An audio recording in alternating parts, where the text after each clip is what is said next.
President Trump says it'll become clear in the next week if Russia wants to end the war as Russia proposes new talks with Ukraine. We report from the front line in Ukraine where drone operators are developing new lethal technology as Russian troops mass on the border. President Zelensky has warned that Russia is amassing tens of thousands of troops on its border as it launches a new offensive to capture more territory in eastern Ukraine. He was speaking on a visit to Germany as the Chancellor said his country would help Ukraine develop new long-range missiles capable of hitting Russian territory. Russia has stepped up its assaults on front lines in Sumy, Kharkiv and Donetsk. Russian forces have made the most significant advances since January around Donetsk in what's being seen as the start of a major summer offensive. Tonight, President Trump has said it'll become clear in the next week if Russia wants to end the war. Russia's foreign minister says they are proposing new peace talks with Ukraine next week in Istanbul. Our correspondent Yogita Limai reports from the Eastern Front Line in Donetsk.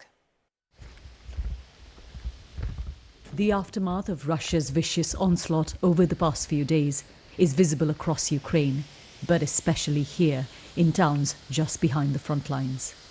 This is Rudinsky, north of the embattled city of Pokrovsk. A glide bomb ripped through the town's main administrative building and 3 apartment blocks. From the edges, we can hear artillery fire and outgoing gunfire from Ukrainian soldiers shooting at drones. Just in the past 2-3 weeks, things have changed on this front. The most significant advance that Russia has possibly made since the start of January. Many believe this is the start of the summer offensive to take. We hear a Russian drone and then another one making impact. We run to the closest cover, a tree. Above us, the drone continues to hover. The terrifying whirring sound of what's become the deadliest weapon of this war. Stay or come? Come.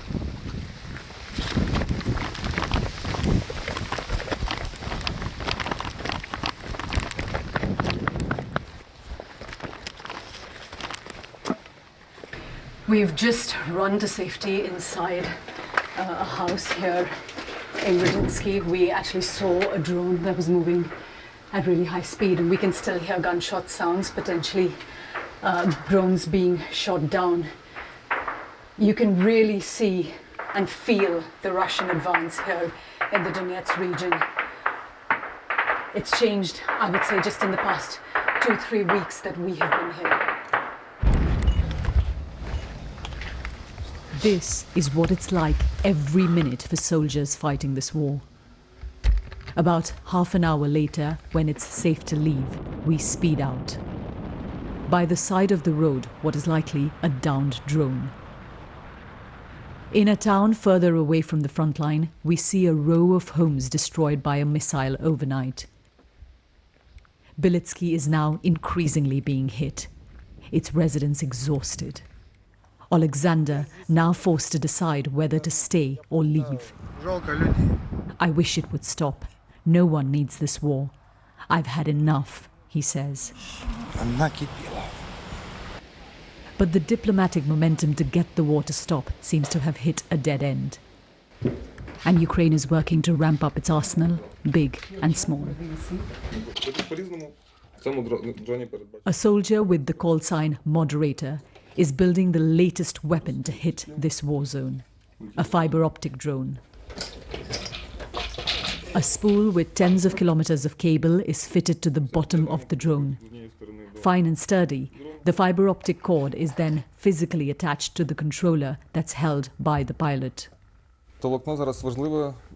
It's really important because on our front line, the enemy has a lot of electronic interceptors, which jam all the frequencies, so we can't fly our usual drones. Ukraine is playing a game of catch-up deploying fiber optic devices. Russia started using them months before Ukraine, the soldiers tell us. The chilling impact of rapidly changing technology can be seen in this recent video from the Eastern Front. A Russian drone chases an armored vehicle carrying Ukrainian soldiers. The jammers on the top could have neutralized normal drones, but not a fiber optic one. It flies straight through the back door and explodes.